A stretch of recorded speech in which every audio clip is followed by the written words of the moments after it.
God will open the right door for you. Hey, Charles here. Good morning. It's Tuesday and yes, Tuesday na maaraw na dito sa amin. So sa inyo ba maaraw din dyan? And yes, God will open the right door for you.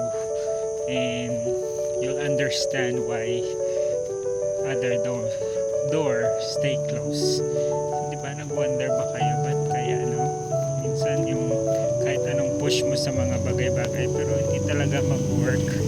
And if you're venturing into something else, parang easy lang, ang dali lang. So baka yan talaga yung for you. So may mga ganong moments ba kayo na na-experience sa buhay or sa mga bagay-bagay, di ba? So yun, kung ano man yung na-enjoy nyo ngayon or you find things easy or you're happy doing it, it's because God led you to it, diba? Parang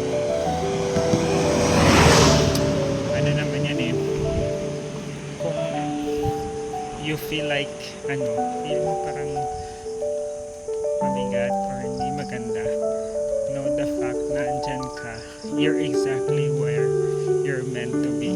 Parang malaki yung paniniwala ko doon na diba, parang I'm a believer na everything was orchestrated by God and nilagay ka niya dyan. So I'm sure may purpose siya, diba? Maybe the circumstance is different sa iba or you're looking for something else, but yeah, who knows, andyan ka for a reason, diba? Dito tayo for a reason. So I guess what we have to do is to trust His timing, kasi baka one day may iba na yung diba, yung pinagpipray natin may bigay na or ma-redirect na tayo into something sana mas better, sana mas okay, but be happy of where you are. I'm sure if you're grateful, happy, marami pang blessings na darating. Magtiwala lang at maniwala. So keep praying, keep believing, keep trusting. God hears your prayer. So, yun lang. Annyeong, mama.